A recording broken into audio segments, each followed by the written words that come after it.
Hello, Pickle Peeps. I hope you guys are having an amazing day, night, afternoon, whatever it is where you are. And today I'm going to be sharing with you the books that I read in May, which was pretty great. This year I decided that I wanted to read more and then focus more on reading the books that I own, which is why we started doing this on this channel. And this month we read 8 books this month. For somebody who works the job that I have with the limited amount of time I have, I am super excited. This is the most books that I can think that I've read in a single month in so long. Like, I want to say decades. Yeah, I really want to say decades, but either way, I'm so excited to share them with you. And these are going to be all non-spoiler for these books. I'll be doing an in-depth type of thing once we add them to the reading journal for each video, for each little thing, and as that comes along. The first book we finished this month was The Fisherman. The author is John Langan. It was published in 2016. It is a fiction, horror, fantasy, Lovecraftian genre. And we listened to it as an audiobook it was narrated by Danny Campbell, and it was a very interesting story. It was Lovecraftian, but the way that Lovecraft doesn't write. Like, hi, Percy.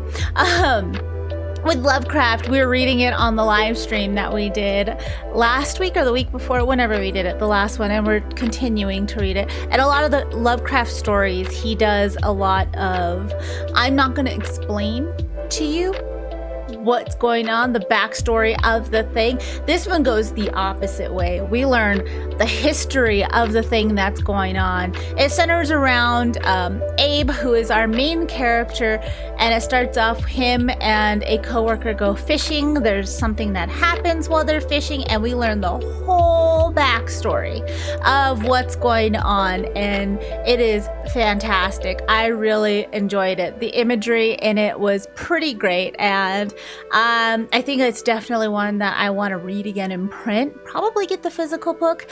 I may annotate it. That would be fun. Yeah, it was really great, and I enjoyed it.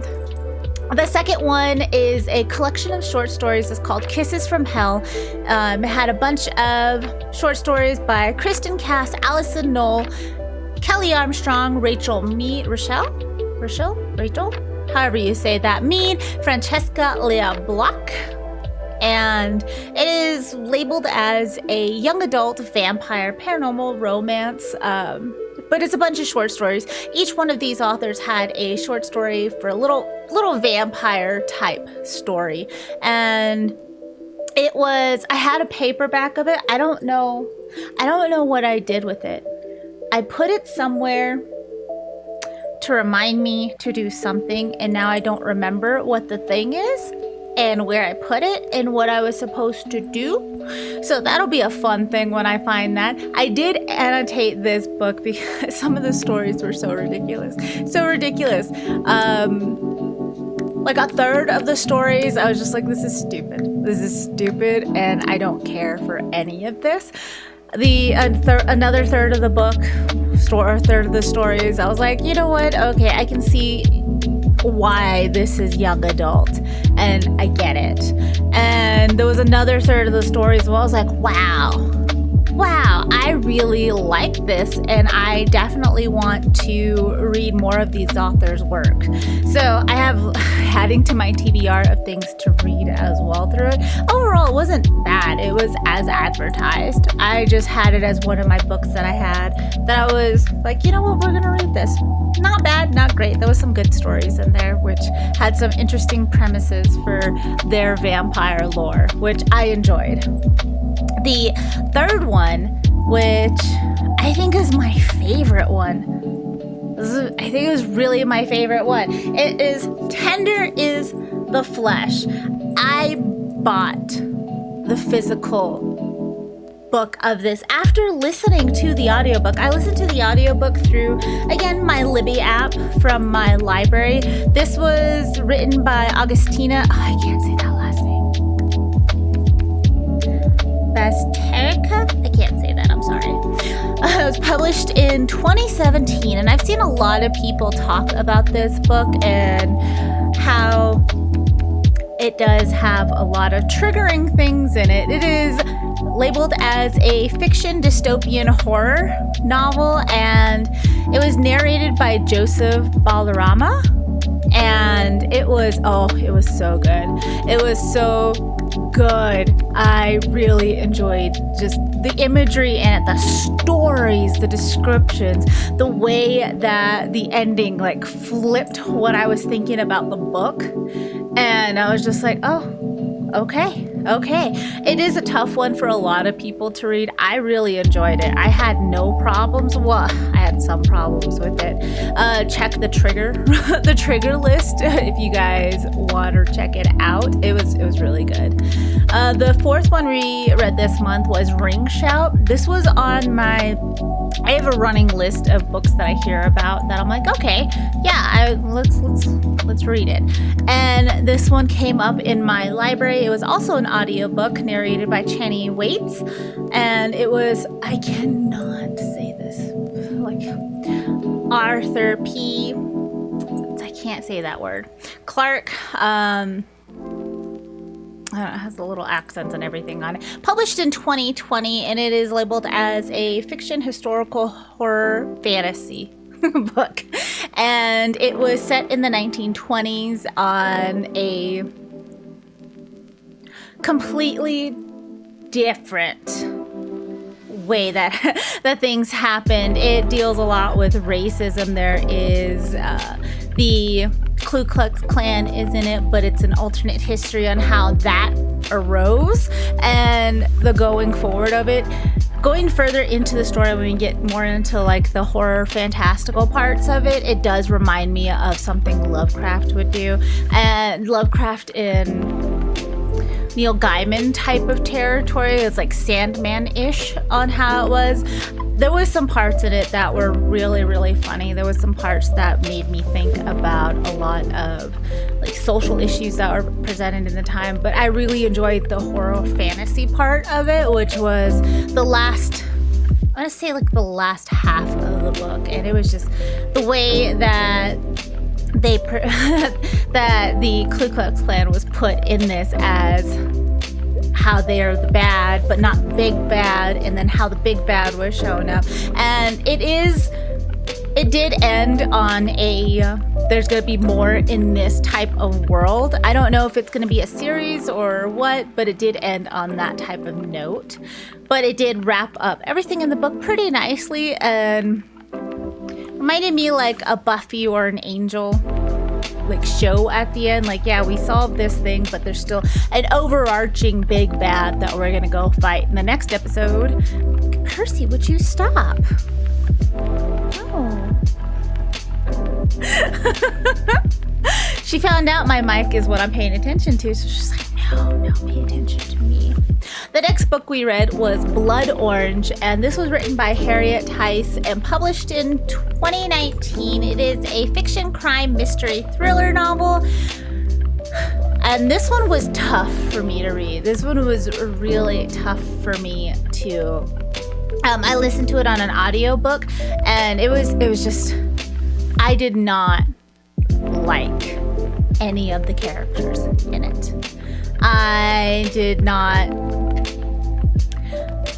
like vibe with any of them. I did not agree with any of them. The main character in this book, I wanted to like slap her and then shake her and be like, be an adult. Be an adult. You are my age, ma'am. Be an adult. And it does all types of things where you're starting to feel bad for some of the characters. You're like, okay, I don't like you, but you don't deserve this. And then you're like, oh, maybe. I don't know. And the ending I did not see. I knew that dude was sus as book. Like, when we started getting more into it, I was like, more into the book, like a quarter of the way through, I was like, all right, this guy's a problem. This guy, I don't know what's wrong with him, but something is wrong with him. I do not like him. I do not appreciate him. And why is the main character interacting with this nonsense? And the ending was kind of satisfying, pretty satisfying. It was all wrapped up in a nice little bow on how everything ended, which was really nice. It was, the crime parts took a little backstory to it. Has our main character as a lawyer in the UK, and she is working on a murder case as a defense attorney, and so we get to see the crime parts of what is happening with her client and that case, how it goes through, and then her having her own issues with alcoholism, and it's in the first chapter. There's infidelity, there's alcoholism, there's some things in it. Again, check the trigger warning list if you guys are interested in it. I found it very, very fascinating looking at it as a whole. Like, okay, looking at it as a whole, I'm like, I get it. I really enjoyed the book. Looking back on it, I did not enjoy it listening to it. I did not enjoy it, like, going through it. I was getting so upset and angry with some of the characters, and I was just like, this is not a young adult book. You guys need to act like adults. You guys need to act like adults. I need some adult communication, some adult actions here, and I'm not seeing it. So that was very frustrating for me. But looking back on it, I'm like, yeah, I kind of enjoyed that. It was fine. The next one we read was this one, Tricky Business, which this is by Dave Barry, and it was published in 2002. Percy, will you stop? I don't know why, but she's trying to bite my book. That's rude. Okay, there she goes. So Dave Barry, there was a movie based on one of his books, which is the one we read after, which is Big Trouble. Big Trouble is one of my favorite movies because it cracks me up. I forget it's a favorite of mine until I go back and I rewatch it, and I laugh at just about everything. If you've seen Big Trouble, you understand the zaniness that goes on in it. That is so great. It's very 90s. It is very 90s. And that was the first book that was published by Dave Barry, and this is the second one, and it's a little bit darker than Big Trouble, which they're both great. They're both hilarious. My husband bought me Tricky Business, and it showed up in the mail, and I read it that same day. I picked it up, I read it that same day. I did not put it down until it was done, and I enjoyed every single bit of it. What I really enjoy about Dave Barry's writing is you find out the whole backstory for everyone and everything in the book. So you know exactly what brought somebody to this point in their life that it interacts with the whole story. It is a bunch of little stories that are all interconnected to affect the main story. And I really enjoy how it just branches off and we get all of these little bits and pieces. So I know exactly what's going on. I know why it's going on. I know when it's going on. And even with all of that, there was still some bits and pieces that I was surprised about. A lot of it was very cliche. You're like, okay, I expect this. But the characters written in it and the dialogue was hilarious. And this goes for both of them. And Big Trouble is a little bit darker than the movie. Like they both are. It's very sarcastic. It's very tongue-in-cheek. It's very my type of humor. And there's a lot of like dark humor in it as well. And it all works very well together. I read Tricky Business in one day, and then, okay, Percy, I'm going to put you down on the ground. There you go. Be free. I read Tricky Business in one day, and then as I read it, my husband got me Big Trouble. And when that came in a couple of days later, I sat down and I read that all in one day as well. well. So I really enjoyed them. They are not too, well, about 320 pages for each of them, around 300 pages. And so they're not as long of a read, but they also felt like they went super fast because I was just so engrossed in the stories for both of them. And Big Trouble was published first in 1999. They're both mystery novels, is how they're labeled, fiction mystery, and they are both great, and I enjoyed it. And like I said, I enjoyed the movie, and so seeing the differences from the book to the movie and how that goes in, and the nods in the movie back to the book for certain things that were cut out, it was good. It was good. It cracked me up so much. Both of these were great, and I will definitely be reading them again. They're just gonna be I feel like they're gonna just be nice comfort reads for me, so they get to go in their own stack of piles with my rest of my comfort novels, and it was pretty great. And the last book that we read for May was The Fetishist, yeah. And this was written by Catherine Min, and it was published in 2024, and it is labeled as literary fiction, and it was narrated by Eunice Wong, and I listened to the audiobook. I actually finished this book on the last day of June while I was at work, and this book it's fiction. So in my head, I don't know why I was thinking it was linked with cultists. I know it's not the same author, but in my head they were connected. So I thought it was going to be nonfiction for a little while, and then I started listening to it because I completely forgot about it. The whole just came up on my library app, so I just grabbed it, started listening to it, and it is focusing on Asian women fetishism, which it's funny because watching TV shows and movie shows, I was hearing about this fetishism of Asian women, and I thought about this book, and it follows a few main characters, and it is really great. I really enjoyed it, and I do think that'll be one I get the book of as well. It follows the story of, I guess, the person that would follow through would be one of the main characters, Daniel. He works in a orchestra, and it just kind of follows him and how he affected relationships with them. And he is the one who has this Asian fetish, and how it affects all of these women in his life. And then in one particular case, one of those women's daughters, and it's really great. The characters are really well rounded out. I didn't understand the daughters in the book. I understood her anger and her blind rage. I get it. I understood that part. I did not understand why it was focused on Daniel as much, and that's just probably a me thing.